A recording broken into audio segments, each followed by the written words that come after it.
Assalamualaikum warahmatullahi wabarakatuh. Halo Duldar, berjumpa lagi di acara channel YouTube Dulda The Journey. Kali ini kita berusaha untuk membuat konten yang tujuannya sharing, em, sedikit mengedukasi, tapi kita berusaha tidak untuk menghakimi atau ngajarin yang terlalu gimana-gimana gitu. Jadi kita tujuannya cuma sharing aja. Dan kita kali ini kehadiran tamu kehormatan kita yaitu kakak kakak kami. Silahkan diperkenalkan namanya. Halo Dilda, saya Ami, saya kakak sepupunya Dokter Abdul dan Dokter Dilda. Halo. Oke, sebelumnya kita mau menjelaskan di sini bahwa walaupun kebetulan profesi saya dan istri adalah seorang dokter, tapi kami di sini bukan ahli di bidang COVID. Kan kebetulan tema kali ini kita mau membicarakan bagaimana apa namanya pengalaman seputar waktu kita memanggilnya Gusti ya gitu. Nama beliau adalah Ami Marini, tapi kami memanggilnya Gusti gitu. Seputar COVID. Jadi perlu dijelaskan apapun yang kita obrolkan di sini ini bukan masukan dari seorang ahli, tapi ini hanya murni untuk sharing, siapa tahu berguna untuk teman-teman Duldar sekalian. Cerita tentang pengalaman gitu ya. Iya betul, pengalaman terus apa yang dirasakan gitu, kurang lebih seperti itu. Nah, eh, kita mulai saja. Oke, silahkan. Oke, jadi pertama-tama nih kita langsung serius kali ya. Oke. Kalau Serius oke. Santai juga oke. boleh minum dulu mungkin. Terima kasih. Iya. Oh ya, satu lagi. Nanti kalau misalnya ada mungkin pertanyaan, ini kan semuanya spontan. Kalau ada pertanyaan-pertanyaan yang sensitif atau kurang berkenan untuk dijawab, boleh Skip gitu ya. ya boleh bilang skip atau kita ganti topik kita. Oke, siap. Ya Gus ya. Ini boleh diminum. Ini kebetulan kita sediakan lemon panas gitu. Dan kita memakai masker dan Healthy jaga drink jarak. ya. Ya, kita memakai masker dan jaga jarak tentunya. Sesuai dengan protokol kesehatan ya, prokes. Ya, insya Allah mudah-mudahan kita berusaha menjaga prokes. Amin. Oke, langsung saja. Jadi menurut pengetahuan Gusti, sebenarnya COVID itu apa untuk seorang Gusti, orang awam yang pernah terkena COVID tuh, COVID itu sebenarnya apa sih Gus? Gitu.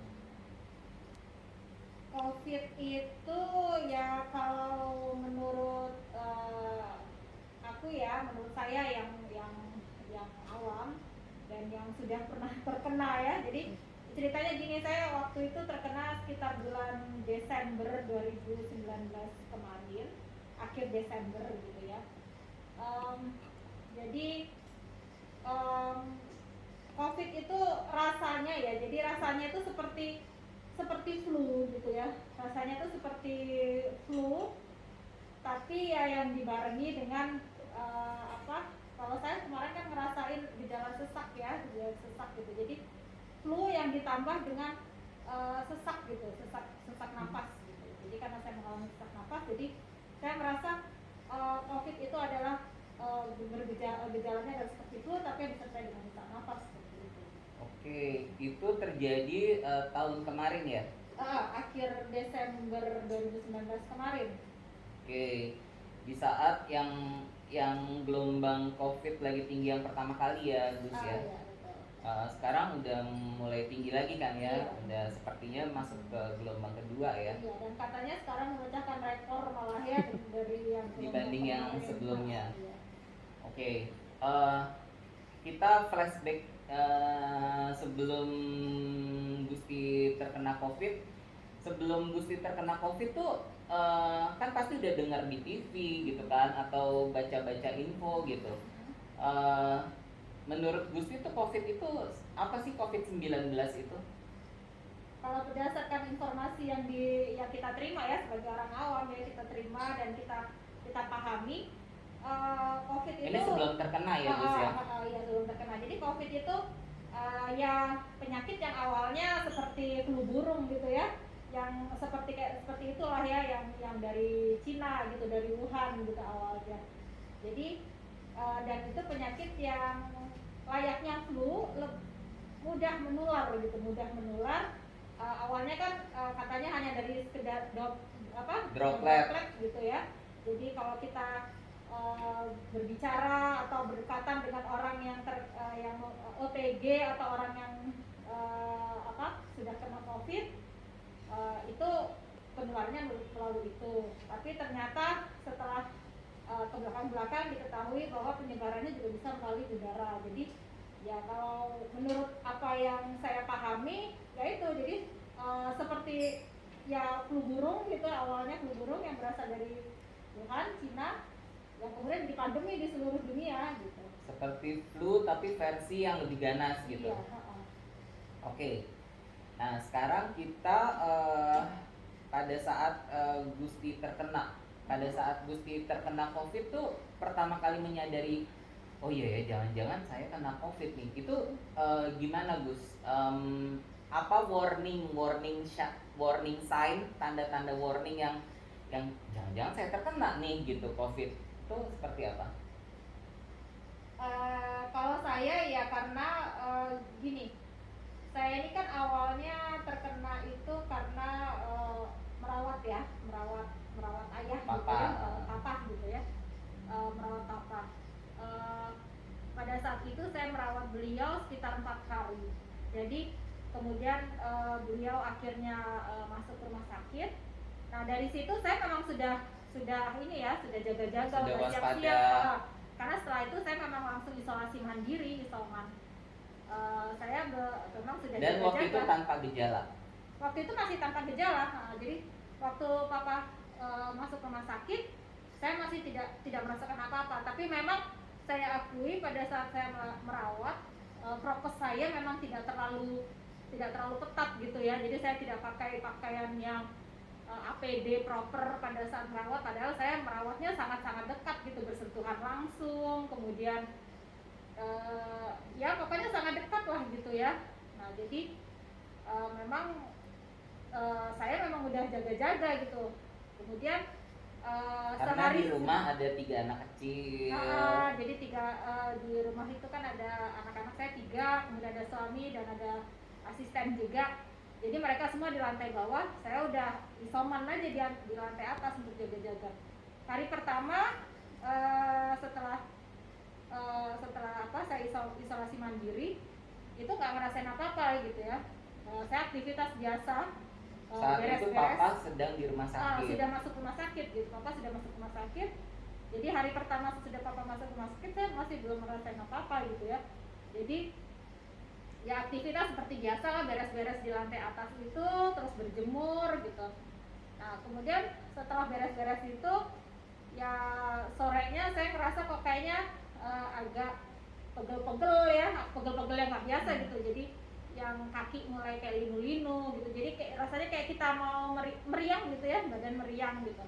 Nah dari situ saya memang sudah mulai, aduh jangan-jangan emang ini ya udah memang saya udah kena gitu, udah positif gitu ya, dengan latar belakang sehat ini merawat kontak erat, merawat yang kontak erat dengan pasien papaku yang COVID. Kemudian saya merasakan gejala seperti itu, saya mulai curiga gitu bahwa oh ini saya COVID gitu ya. Kemudian tapi saya istirahat aja, saya boleh istirahat. Kemudian besoknya baru saya ke rumah sakit. Saya ke rumah sakit sendiri gitu ya, karena saya takut yang lainnya terkena. Jadi dan saya juga merasa saya masih fit gitu, hanya sekedar meriang-meriang aja. Jadi saya berinisiatif untuk ke rumah sakit sendiri gitu ya, bawa mobil sendiri. Kemudian ke IGD-nya. Dan itu belum periksa waktu itu ya? Saat itu langsung periksa kan, jadi Oh, oke. jadi langsung ke rumah sakit, langsung ke IGD. Kemudian saya ceritakan ke dokter jaga bahwa saya riwayatnya saya pernah kontak dan segala macam, dan sekarang saya merasakan gejala gitu. Kemudian saya langsung minta PCR. Setelah di PCR, saya pulang gitu ya, dan hasilnya karena hari itu hari Minggu, jadi nggak bisa langsung gitu hasilnya, jadi nunggu sampai malam dulu. Setelah malam keluar hasilnya, ternyata memang saya positif gitu, positif COVID-19 pada saat itu gitu. Oke. Dan saat itu setelah keluar hasil, keluhannya apakah bertambah parah atau sama aja atau gimana? Keluhannya sebetulnya hilang timbul ya, jadi kayak orang meriang gitu. Terus rasanya agak demam gitu, tapi waktu saya ukur sendiri termometer ya memang demamnya sekitar 38 gitu, tapi masih ya demam-demam biasa lah gitu ya. Kemudian saya udah dapat obat kan dari rumah sakit pada saat itu, ya saya minumin Dari gitu, UGD ya? dari UGD. Ya saya minum itu paracetamol ya sesuai dengan gejalanya kan, saya merasa agak meriang gitu. Sudah dikasih antivirus waktu itu? Saat itu sudah, karena saya udah ceritain riwayatnya, walaupun hasil PCR-nya belum keluar, saya lihat tuh ya obat-obatannya sudah ada antivirus. Sudah seperti protapnya papa gitu? Sudah seperti protapnya papa gitu, jadi sudah ada antivirus plus vitamin segala, dan obat-obatan yang paracetamol ya sesuai dengan gejala yang saya waktu itu alami. Ya sudah saya minum, sebetulnya sih udah enak gitu ya, udah mulai Udah ngerasa sudah mulai better? better, sudah ya, pokoknya saya rasanya ya biasa lah, kayak kalau kita lagi awal-awal mulai nggak enak badan, mulai agak mau kena flu gitu ya, ya seperti itu gitu. Oke. Ini kita sedikit mengulik perasaan yang dialami saat itu ya.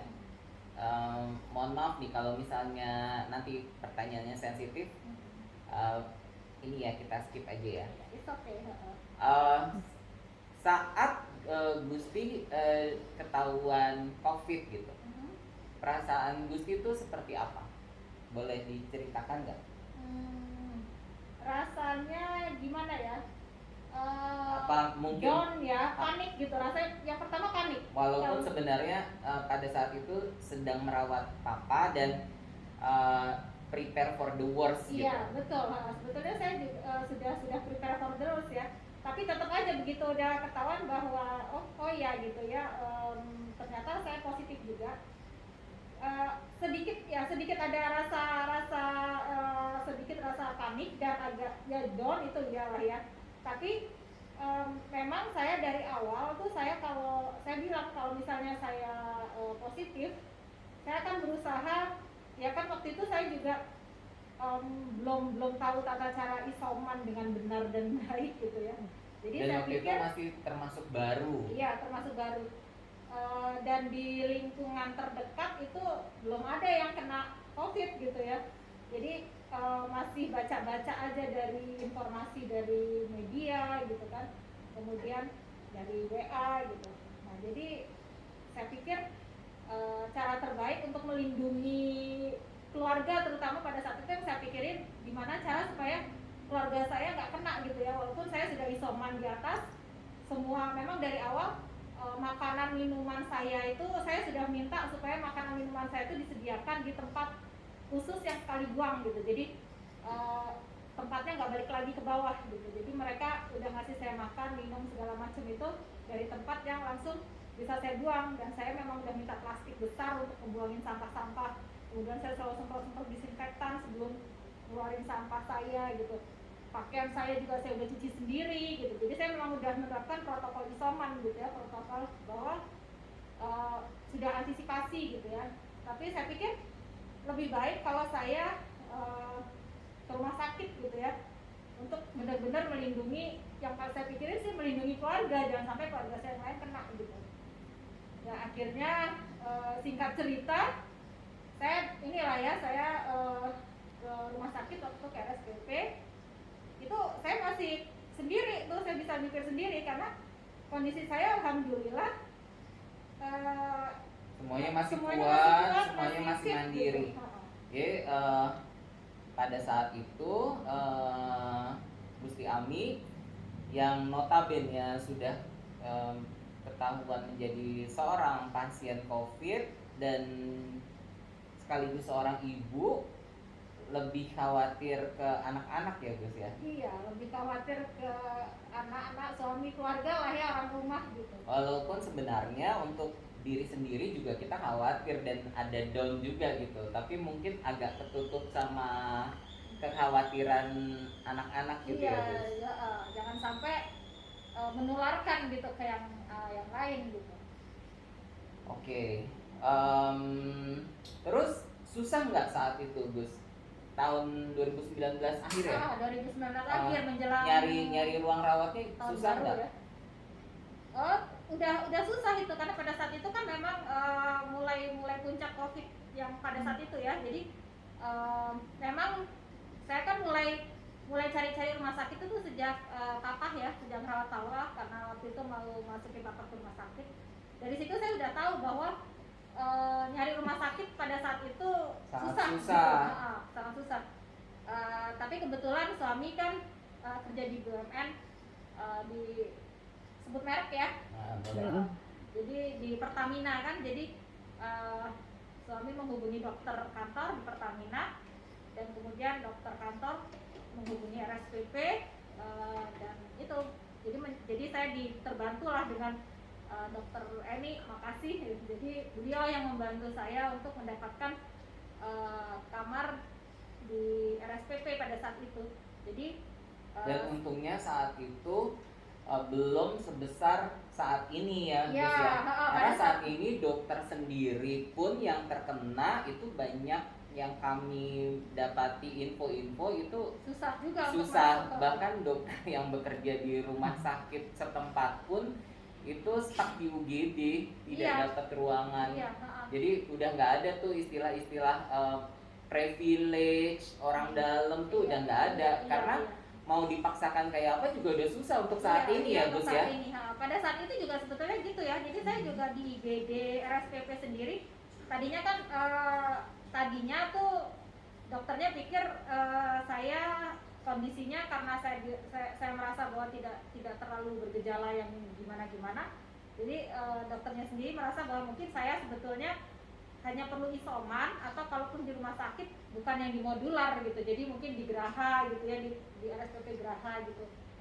Tapi ternyata setelah saya datang ke RSPP, UGD-nya, kemudian pada saat itu dicek darah lagi, kemudian di PCR ulang, kemudian di CT scan, kemudian keluar hasilnya, lengkap keluar hasilnya. Jadi selama itu saya nunggu di IGD. Pada saat itu keluar hasilnya ternyata saya ada kayak ada flek gitu ya di paru-paru, ada kabut-kabut gitu. Jadi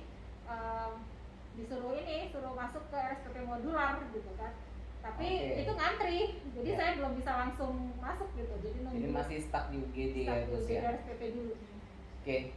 Dan akhirnya berhasil dirawat karena waiting listnya ternyata alhamdulillah ada yang kosong. Alhamdulillah saya bisa masuk pada saat itu. Oke. Tapi Gus, sorry deh dikat dulu. Kan saat itu kan istilahnya Gusti kan untuk masuk ke ruangan kan udah dapat bantuan nih dari suami kan. Maksudnya pakai bisa dibilang istilahnya kayak titipan-titipan lah. Nah, tapi tetap Gusti ngalamin hal yang nggak langsung instan ya, tetap menjalankan sesuai dengan prosedur yang ada gitu. Jadi ini buat ke orang-orang yang nonton juga, jadi walaupun udah dititip-titip nggak ada yang langsung nggak ada yang langsung dapat akses gitu ya gitu. Jadi Gus ini tetap dapat antrian, nunggu berapa jam Gus? Kalau nggak salah sempat bolak-balik juga ya. Awalnya sebelum suami menghubungi dokter kantor, saya inisiatif untuk cari sendiri lah ya gitu ya. Saya inisiatif untuk cari sendiri. Saya sempat ke rumah sakit Pondok Indah Bintaro pada saat itu. Sebetulnya bisa gitu di rumah sakit Pondok Indah Bintaro pada saat itu bisa, cuman karena belum seramai sekarang. Belum seramai sekarang pada saat itu, belum seramai sekarang. Dan pada saat itu kan puncaknya kalau nggak salah di Januarinya, bukan di Desembernya ya. Jadi Desember tuh mulai awal dan puncaknya sesudah libur Natal dan Tahun Baru kan di Januari itu puncaknya. Jadi sedangkan saya waktu itu Desember ya, jadi masih belum terlalu hektik seperti sekarang gitu. Nah tapi jadi sempat ke Rumah Sakit Modern Bintaro, terus ke RSPP pada saat itu memang penuh gitu ya. Terus tapi ya itu karena saya dibantu juga sama dokter kantor, akhirnya ya alhamdulillah saya bisa ya paling nggak saya tahu lah aksesnya, harus lewat ini dulu gitu. Akhirnya saya ke situ sesuai dengan saran. Oke. Kita sekarang mungkin sedikit moving forward ya, Duldars. Saat Gusti sedang berada di dalam ruang rawat COVID itu di modular ya waktu itu ya, di modular karena modular. Kebetulan dapatnya di RSPP modular yang dimana di tempat dirawat khusus pasien isolasi COVID. Iya, pasien COVID yang dengan gejala ya. Jadi di RSPP itu sebenarnya kebijakannya gitu. Jadi kalau untuk pasien COVID dengan yang gejala yang antisipasi gitu ya, takutnya middle and high risk itu direkomendasikan ke RSPP modular gitu. Oke. Nah, saat di dalam ruangan rawat bisa di-sharing nggak itu perasaannya gimana? Terus ngelihat teman-teman sesama itu berapa orang ya satu ruangan waktu itu? Waktu itu saya 5 atau 6 orang gitu kan, ruangannya besar-besar itu ya, memang didesain khusus. Rumah sakit modular kan baru ya, memang didesain khusus untuk COVID pada saat itu, jadi ruangannya besar-besar. Sebetulnya kalau mau minta yang sendiri juga ada sih gitu, tapi pada saat itu saya sih oke aja lah gitu ya, pokoknya yang mana yang tempat yang kosong, pokoknya yang dapat dulu gitu, itu gercep gitu ya gitu. Oke. Saat di dalam ruangan Gusti sebagai pribadi yang lagi saya lagi kena COVID nih gitu, terus ngeliatin teman-temannya itu bisa ada yang bisa di-sharing nggak apa yang dirasakan gitu? Pada saat pertama kali, karena pertama kali masuk, ya saya sih sebetulnya rasanya gini, saya bersyukur dulu ya pada saat itu. Karena dapat ruangan, saya bisa dapat ruangan, saya bisa mengisolasi diri saya dari keluarga, kemudian dan kondisi saya pada saat itu saya ngerasa enak aja gitu, badannya enak gitu, nggak ada rasa yang gimana pada saat itu ya. Orang saya juga masih aktif sendiri gitu kan, ke rumah sakit juga masih sendiri. Di dalam itu masih bisa ngapa-ngapain? Masih bisa ngapa-ngapain, dan saya di ruang rawat biasa kan, jadi teman-temannya juga yang nggak ada ya yang jadi kayak gaul-gaul seperti kayak anak asrama gitu. Oh betul, jadi awal-awalnya sih masih santai aja gitu. Yang lain juga, karena yang lain juga begitu, saya ditempatkan bareng-bareng sama yang santai lah gitu ya. Nggak ada kayak aduh dia sebelah saya nih lagi serem nih gitu, takut nih, nggak ada rasa seperti itu ya. Karena kan dipisahin ya, jadi yang gejala ringan gitu ya, gejala ringan dengan yang berat kan dipisahin gitu. Pada saat itu saya kan masih ya ringan gitu, jadi teman-temannya ya yang ringan-ringan juga gitu satu ruangan. Dikduknya juga nggak gimana ya, malah ada rasa tenang karena berhasil mengisolasi dari keluarga gitu. Yang mana daripada nanti keluarga tambah daripada nanti kena semua menyebarkan ke yang lain. Jadi rasanya sih bersyukur gitu. Alhamdulillah pada saat itu saya bisa masuk situ. Oke. Berapa hari Gus dirawatnya? Saya tuh dirawat di ruang yang biasa itu 10 hari. Jadi 10 hari dirawat di ruang biasa.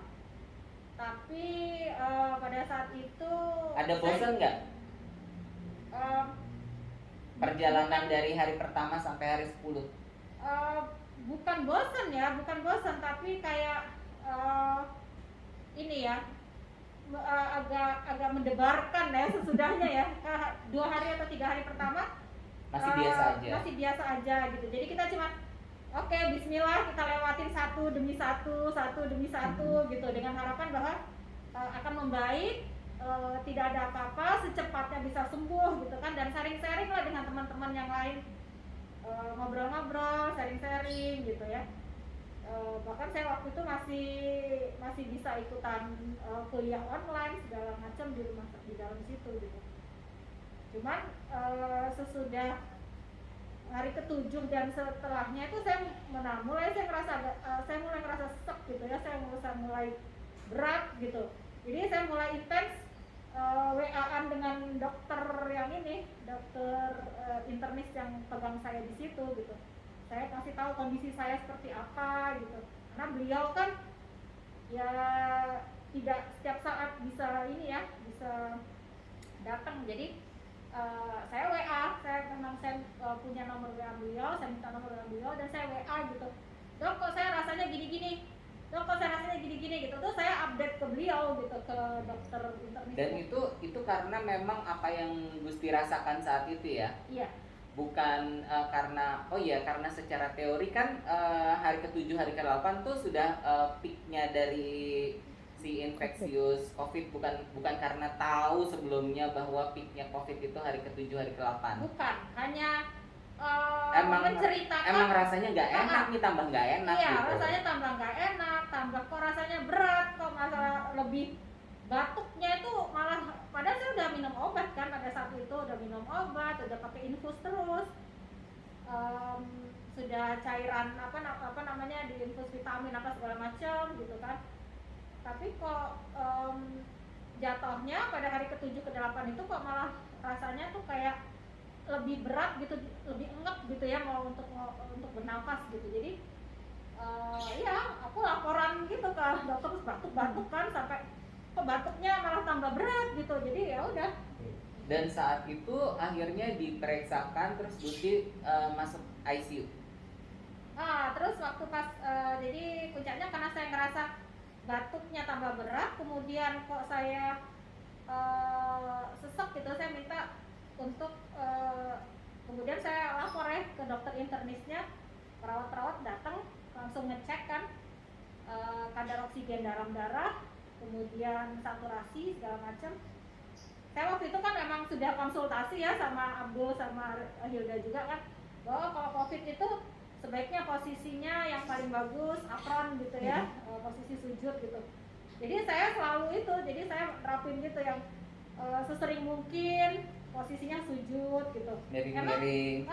Memang enak. Jadi kalau misalnya saya mulai rasanya berat gitu, saya ngambil posisi apron gitu. Itu udah enakan gitu. Nafas tuh enakan.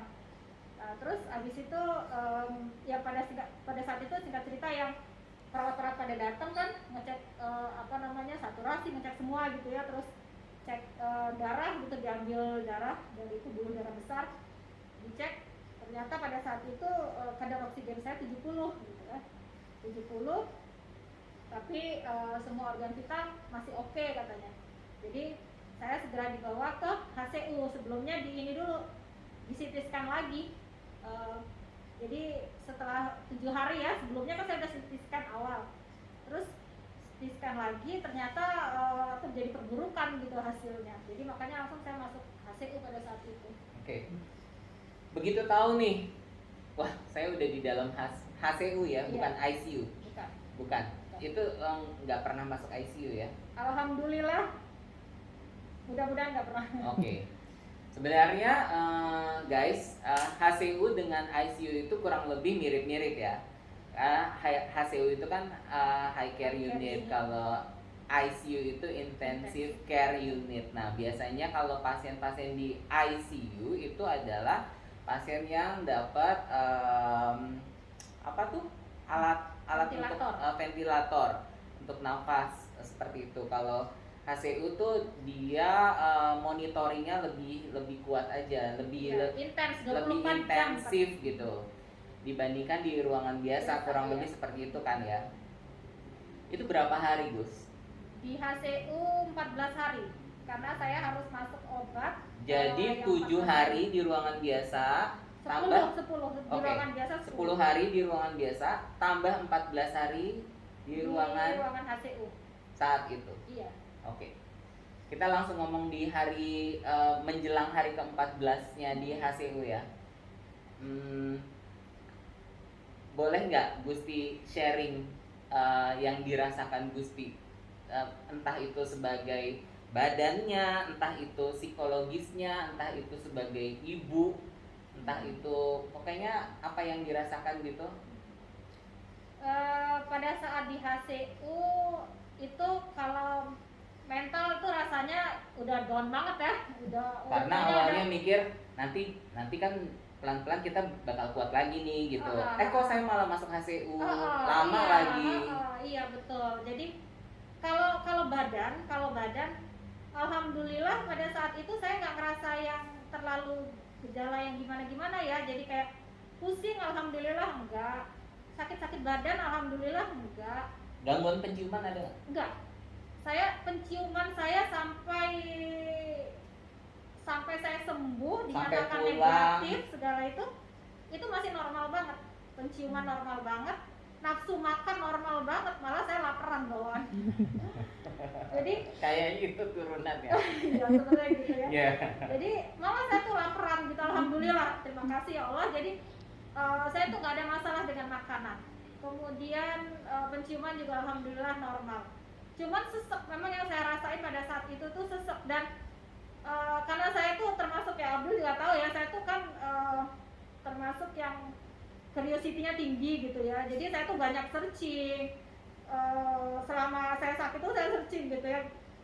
COVID itu apa namanya, potensial ininya tuh arahnya itu kemana gitu. Kemudian saya itu sebetulnya ya riwayatnya saya nggak ada komorbid ya. Saya tidak punya riwayat sepanjang yang Gusti tahu, Gusti saya tahu bahwa saya tidak punya komorbid.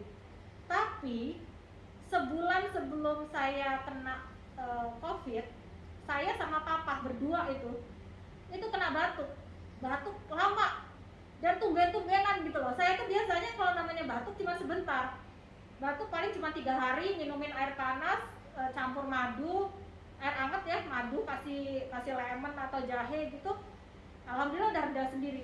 Tapi ini udah minum obat batuk pun masih juga batuk gitu. Jadi saya sempat curiga pada saat itu sebelum saya kena COVID ya, dan papa saya juga belum kena COVID. Saya tuh curiga apa saya ini kena pneumonia gitu ya.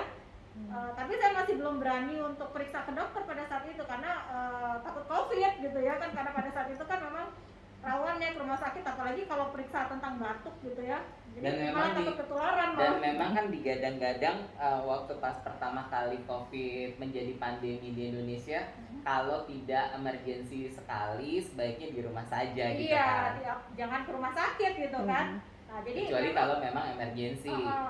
Jadi sebulan sebelum saya kena COVID itu saya memang kena batuk dulu. Jadi dan batuknya itu yang tumbenan gitu. Jadi sudah sebulan gitu, batuknya lama gitu. Nah, itu kayaknya yang memperparah pada saat saya kena COVID, itu yang bikin saya jadi drop gitu ya, jadi sesek nafas gitu. Dan saturasi yang jadi permasalahan pada saat saya di HCU itu, saturasi saya itu kayak yo-yo banget. Saya duduk, saturasi saya tuh bisa langsung ke 88 gitu. Tapi saya ubah posisi, tiduran atau miring atau apa, naik lagi ke 95, 96, 97, 98, bahkan sampai 100 gitu ya.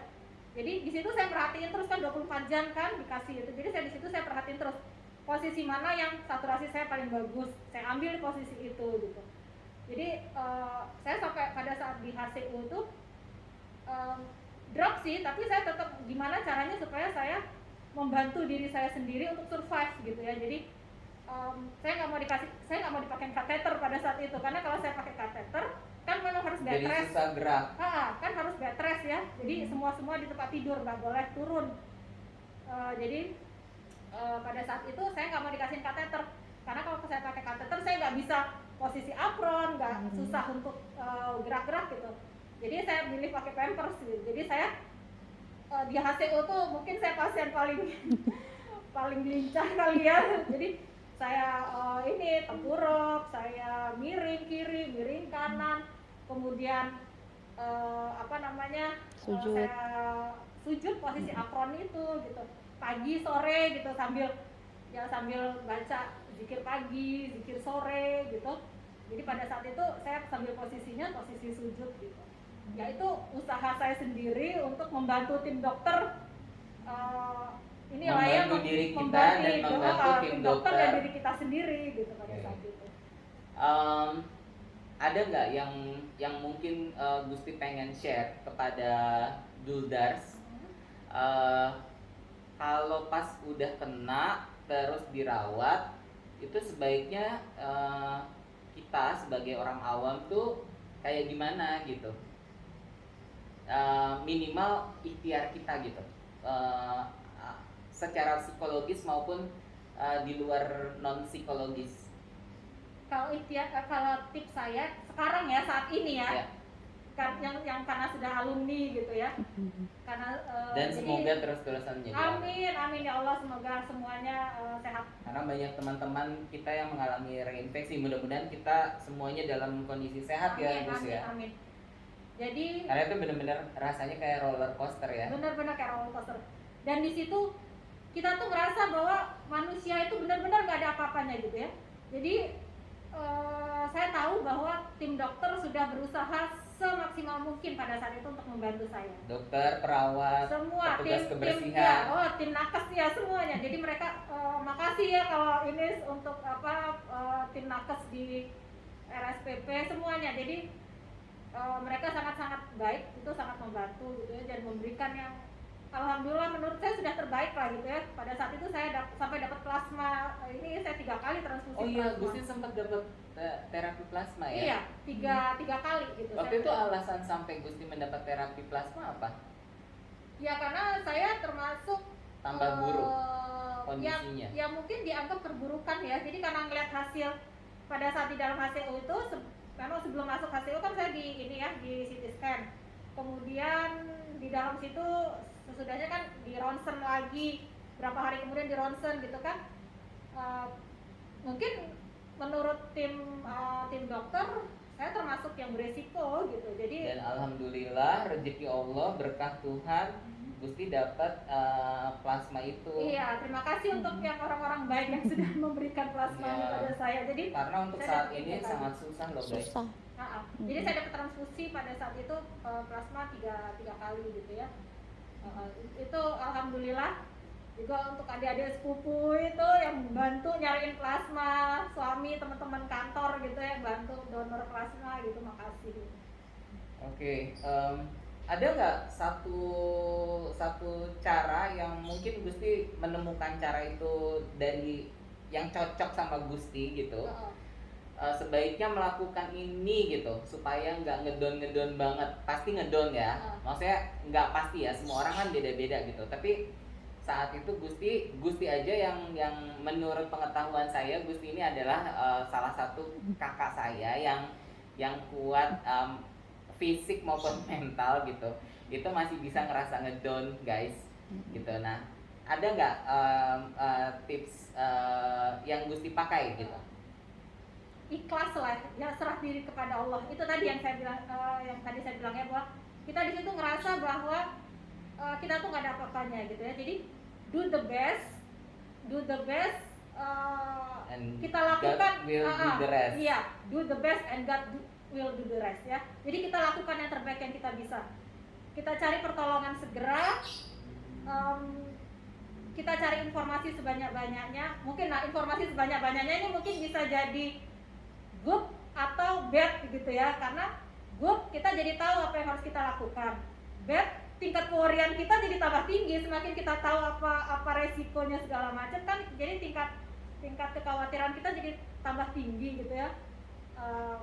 Nah itu, jadi ya paling kita harus selain kita mencari informasi apa yang sebaiknya dilakukan pada saat COVID itu, jadi makanya saya berusaha posisi apron segala macam itu kan karena saya dapat informasi bahwa itu adalah posisi yang terbaik untuk mengatasi ini ya, apa namanya, Sesak nafas. gangguan sesak nafas gitu. Dan dokter-dokter juga di situ juga menganjurkan seperti itu.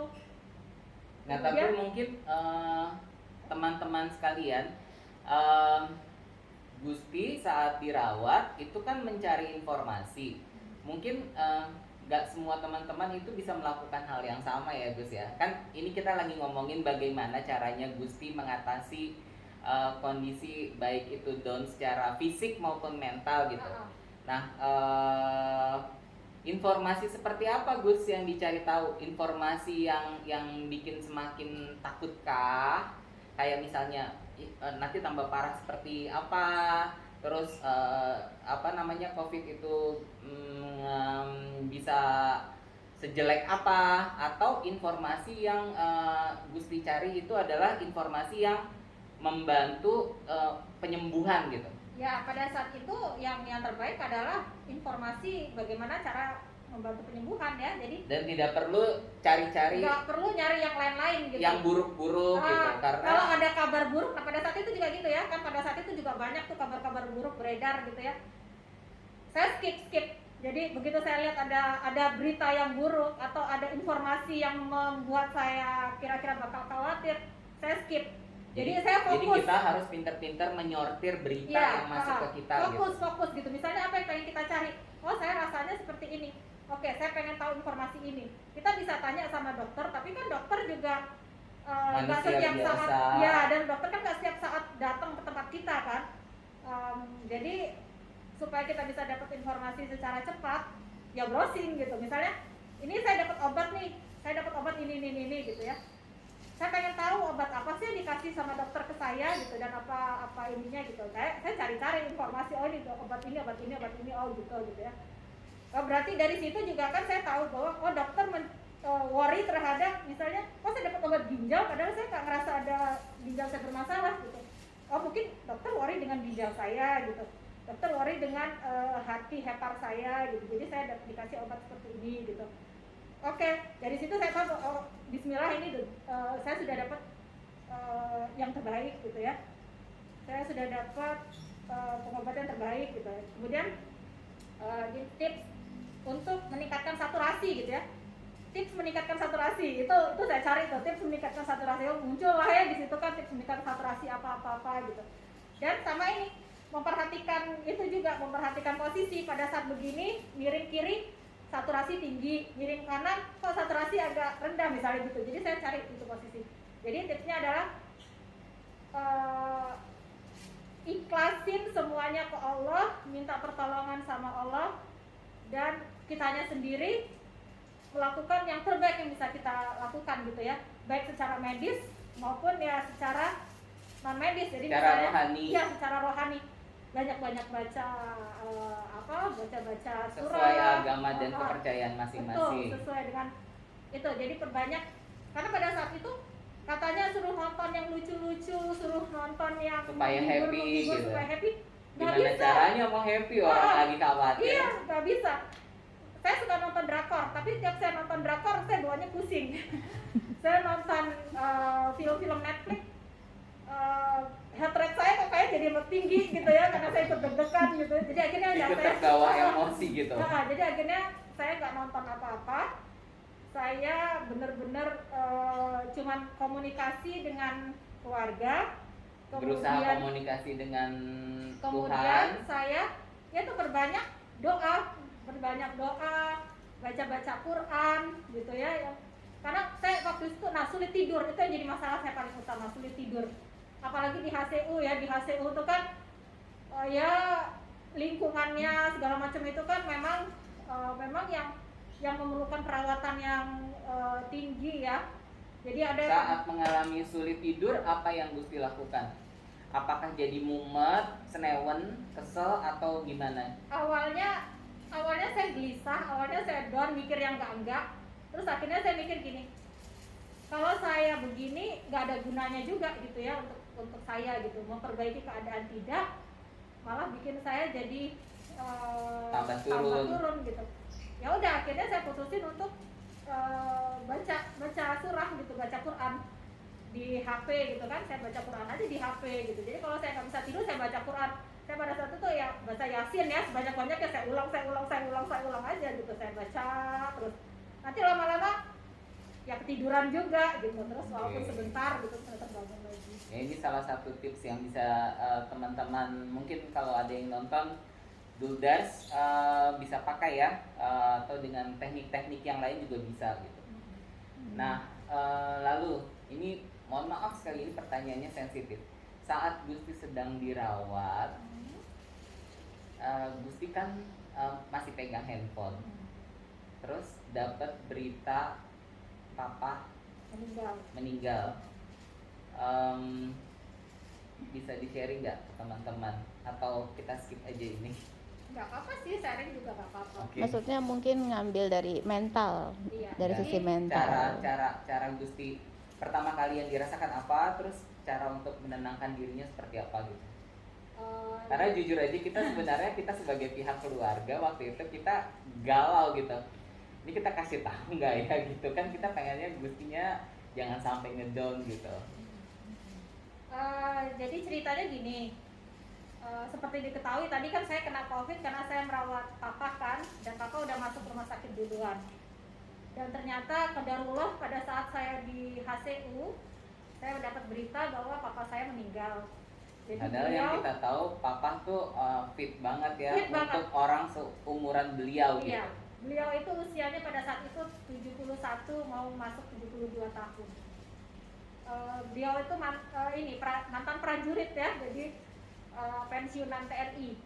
Fisiknya alhamdulillah, pokoknya nggak ada keluhan. Orangnya juga nggak pernah ngeluh Nggak macam-macam. pernah, kemudian rajin olahraga gitu ya, seperti tahu kan suka jalan Iya. keliling gitu. Makannya juga dijaga. Makannya juga dijaga. Ya tapi itu ya qadarullah pada saat itu memang kami berdua sempat kena batuk yang lama sebulan itu ya, sebelum kena COVID. Mungkin itu juga yang bikin memperparah gitu. Jadi pada saat saya masuk HCU, papa saya dapat berita pada saat itu papa saya memang masuk ICU di rumah sakit yang lain. Tapi Karena keterbatasan rumah sakit itu ya Gus ya. jadi gini, papaku tuh waktu itu dapat duluan di rumah sakit Polri ya, karena adikku maunya papa masuk rumah sakit situ. Kemudian pada saat saya di HCU, saya dapat kabar bahwa ternyata papa nggak ada gitu. Reaksi saya pertama ya kaget. Ini mohon maaf ya Gus ya. Nggak apa-apa. Jadi reaksinya kaget, sedih pastilah ya, kaget, sedih itu pasti. Jadi saya tutup dulu HP-nya. Pada saat itu di WA keluarga senyap, nggak ada berita apa-apa. Diemin aja dulu semua. Tapi saya tahunya itu malah dari WA grup tetangga gitu, WA grup tetangga yang ngabarin, dan teman-teman almarhum papa saya yang nggak tahu kalau saya sakit, mereka menghubungi saya gitu, mereka WA mengucapkan duka cita gitu ya. Jadi dari situ saya tahu gitu. Yang saya pikirin pada saat itu, ya saya menenangkan diri dulu ya, saya berdoa dulu untuk almarhum papa. Tapi alhamdulillah Allah kasih saya kekuatan. Yang saya pikirin pada saat itu adalah jangan sampai keluarga saya yang lain, jadi adik-adik saya, suami, anak-anak, yang ibu, notabene yang saat lain-lain, ini masih yang sehat. sehat, itu jangan sampai pada kena COVID karena menghadiri pemakaman papa atau gimana gitu ya. Jadi saya langsung WA ke adikku yang nomor 2 sama ke suami, saya bilang insya Allah papa sudah tenang, saya bilang gitu. Insya Allah papa Jadi sudah tenang. justru malah berusaha menenangkan orang-orang yang lagi sehat.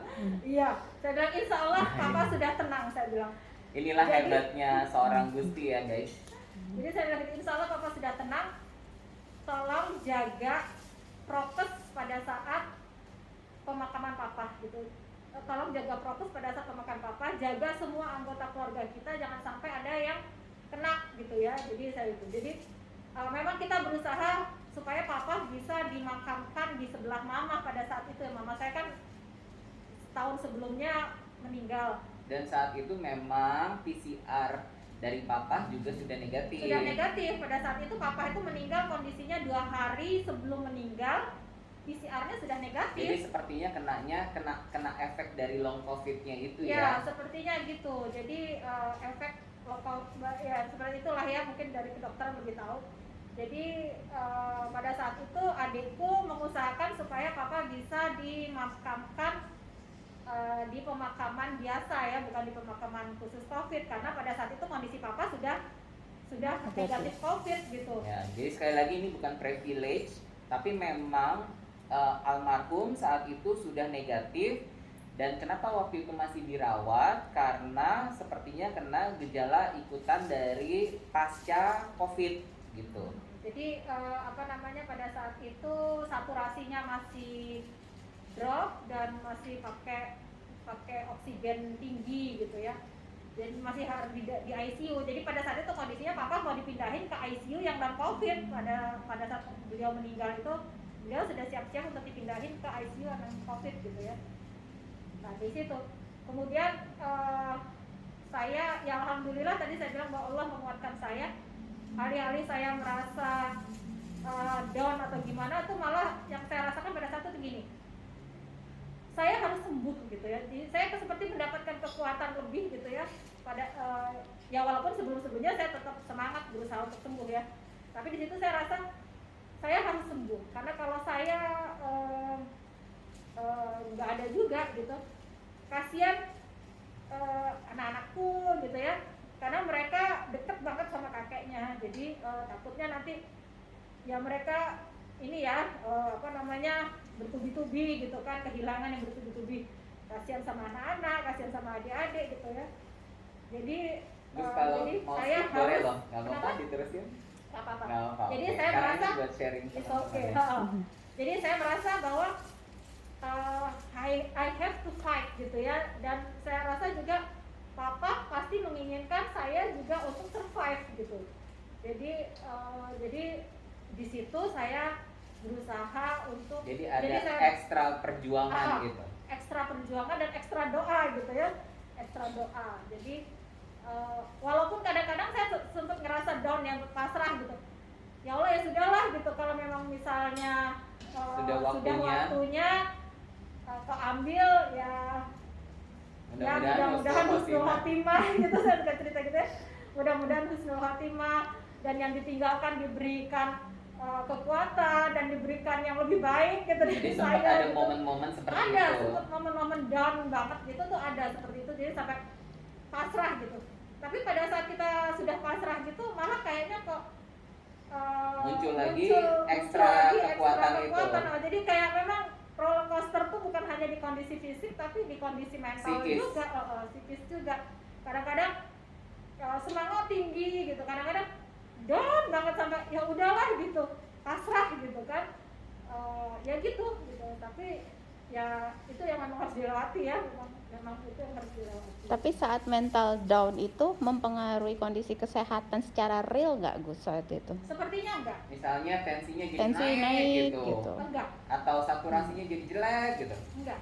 Enggak ya. Enggak. ya. Karena saya kan selalu memantau juga ya, saya selalu Mm-mm. memantau.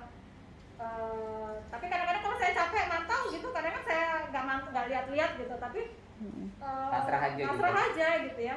Tapi pada saat saya pasrah itu sepertinya nggak ada sih, nggak ada. Saya udahlah ya Allah, saya pasrahin gitu. Itu kayaknya nggak ada ngaruh ke ini ya, ke fisik. Bahkan malah pada saat itu karena saya pasrah, saya bawaannya jadi lebih mudah tidur gitu.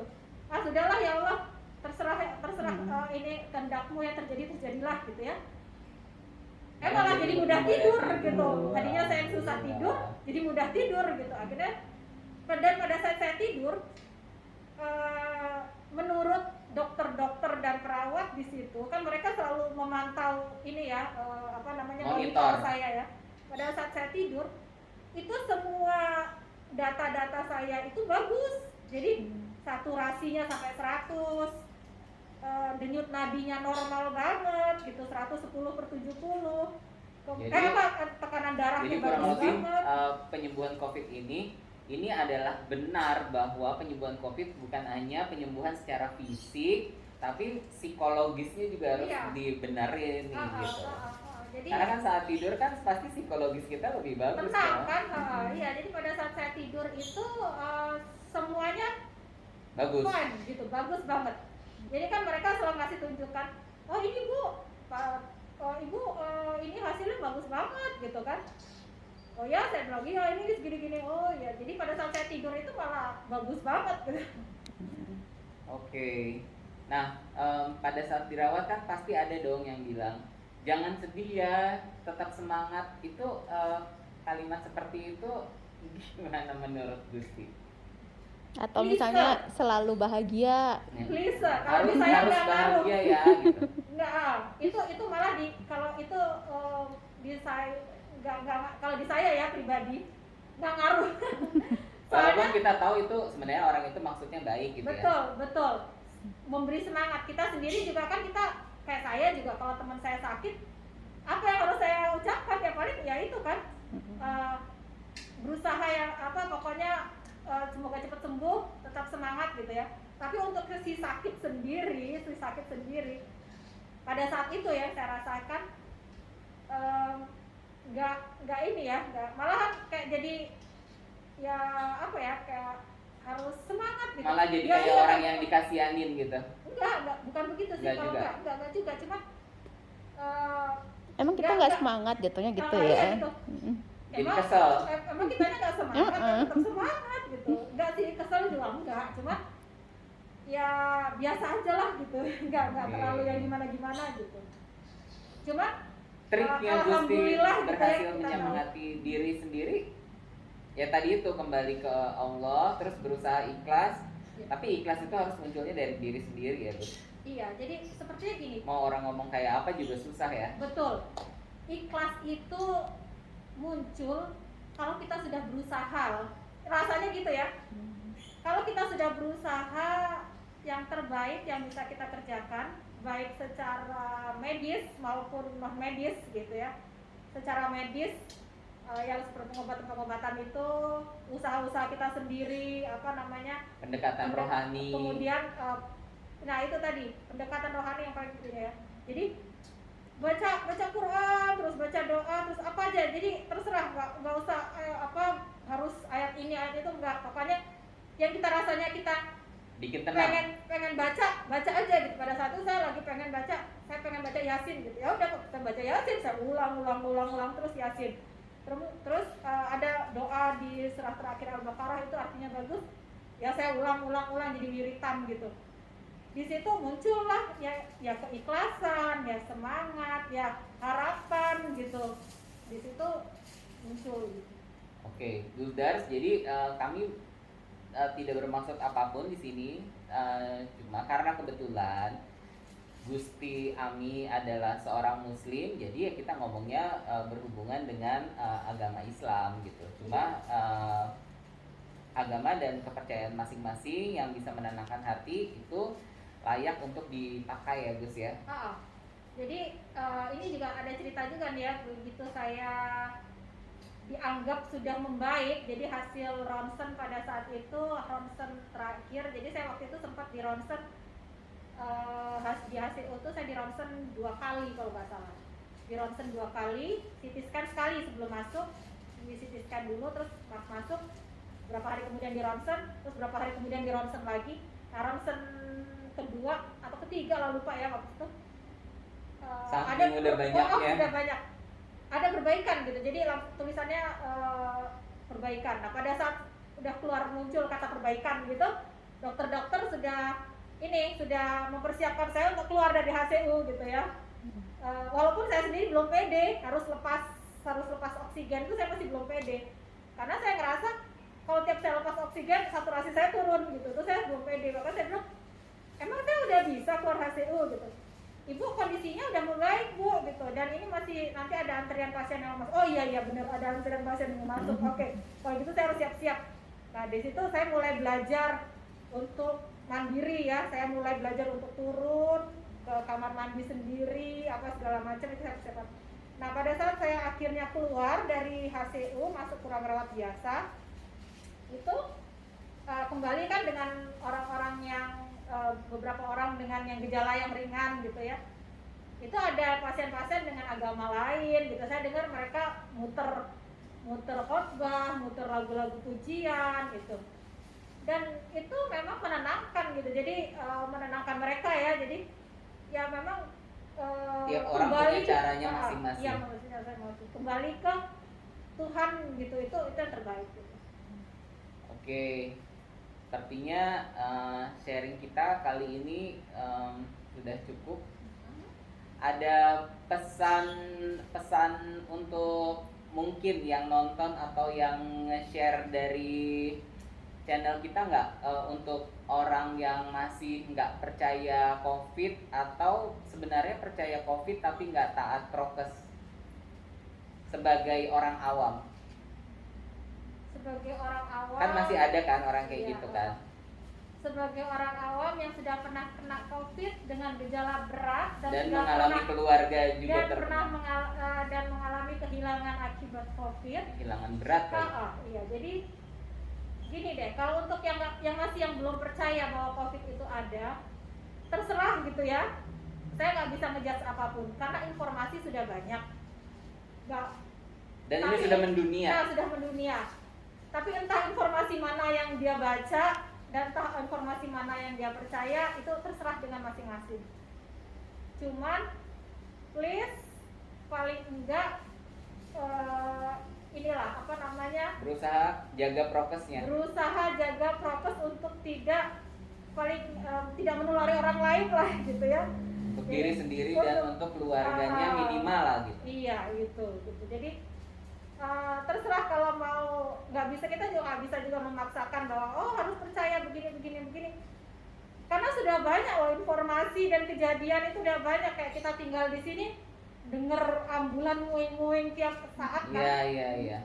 Itu. Dalam satu hari aja nggak kehitung berapa kali bunyi ambulan. Memang.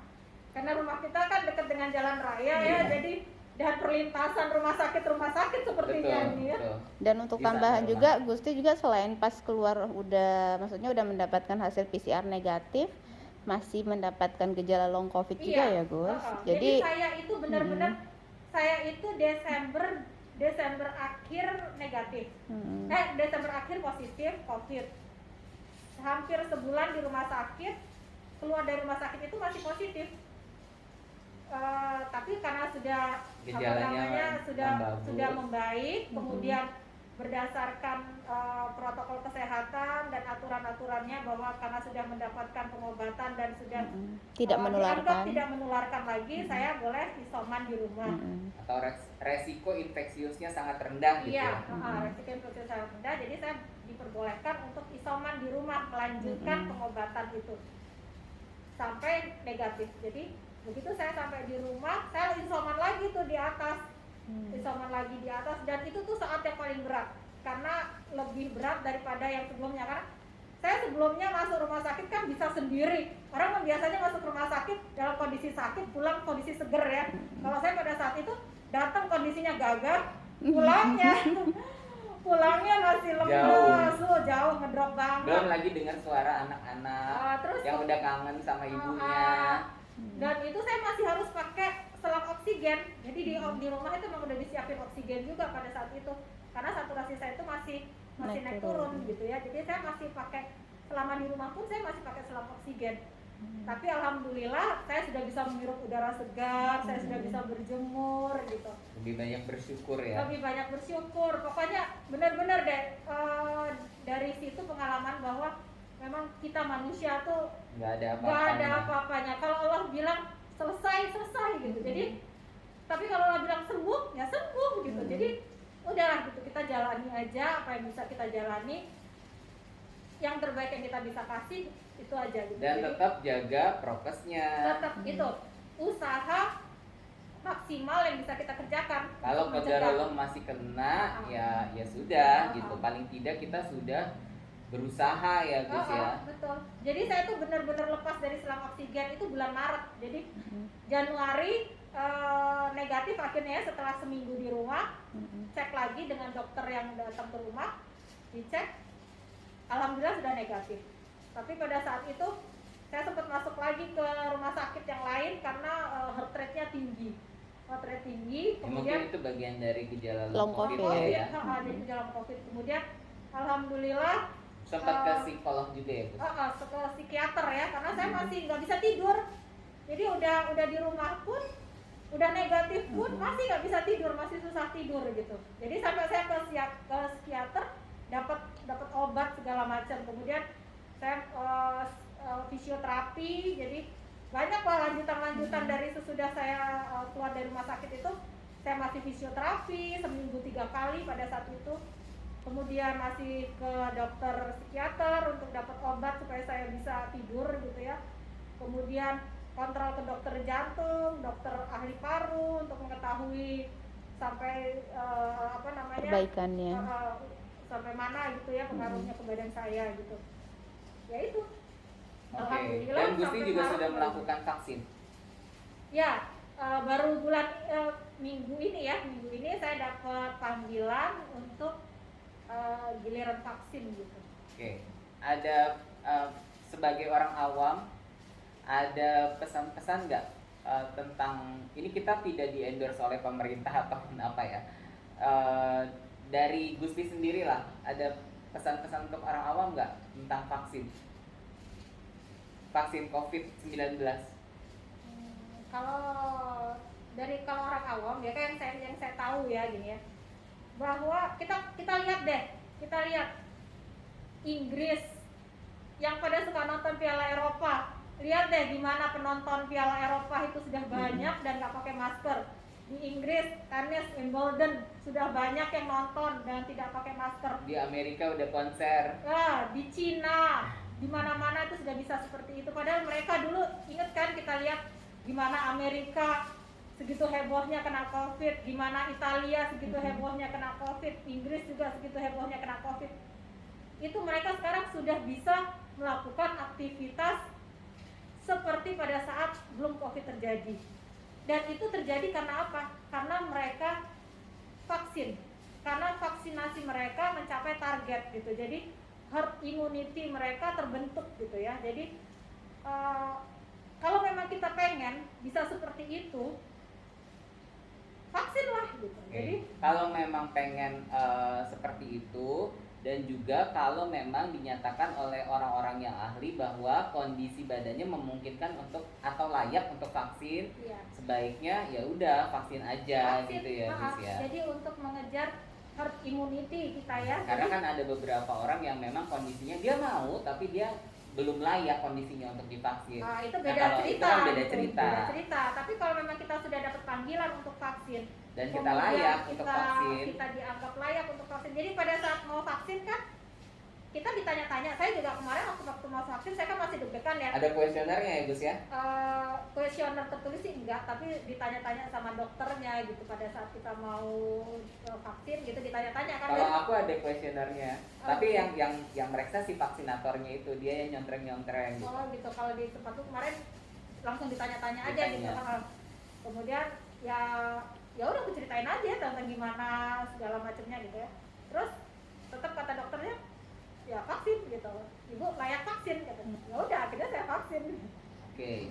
Terus kalau untuk Gusti sendiri sebagai penyintas COVID dan juga orang yang sudah divaksin, angka COVID kan untuk data yang kemarin kita tahu kan 27.000 nih di Indonesia.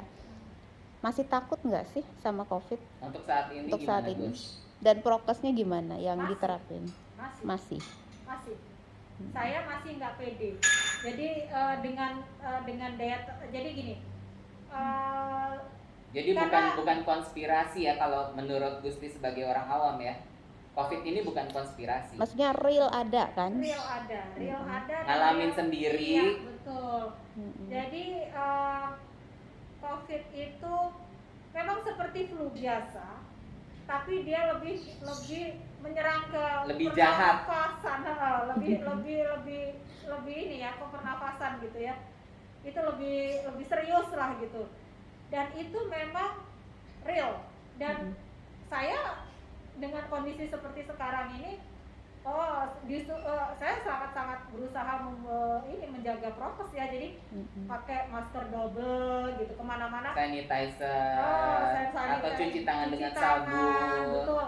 Bahkan kita ngobrol, ini kita saudara dekat loh guys, kita tetanggaan juga, tapi kita pakai jarak. Terus kita juga ada alat air purifier ya, maksudnya untuk paling tidak kan kita berusaha berikhtiar ya Gus ya. Betul. Jadi saya sampai parno amat nggak berani keluar, nggak juga. Tapi saya menjaga banget kalau saya keluar saya nggak pernah buka masker. Jadi saya keluarnya itu ya yang penting-penting aja ya, keluar habis itu Ini mah buat beli sembako.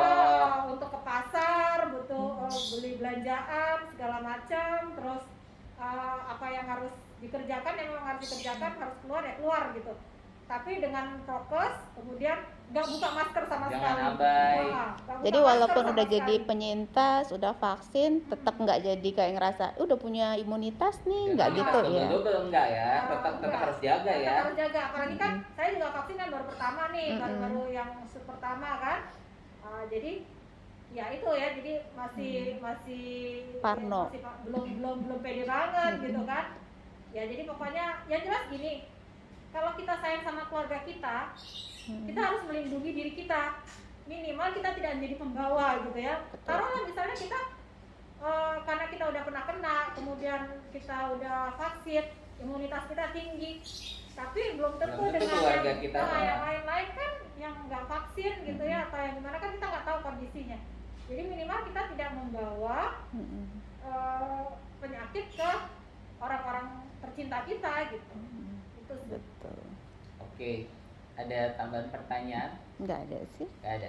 Karena kan biasanya kan masyarakat karena udah pernah kena nih, jadi langsung ngerasa dia udah punya antibodinya, apalagi kalau yang udah vaksin. Sementara Gusti sendiri kan yang kita ketahui seorang ibu yang notabene bisa dibilang kayak masyarakat awam. Nah, takutnya kan ini buat jadi bahan edukasi juga buat orang-orang yang nonton gitu. Apakah jadi kayak udah ngerasain nih COVID nih, jadi udah ngerasa lebih safety kayak gitu. Ternyata rasa takut untuk tertular atau terinfeksi lagi itu masih ada sampai saat ini. Nah, ada beberapa oknum pasien yang udah sembuh dari COVID terus jumawa gitu kayak Nah, oke, COVID itu ternyata biasa aja ya, gue udah ngalamin dan biasa aja.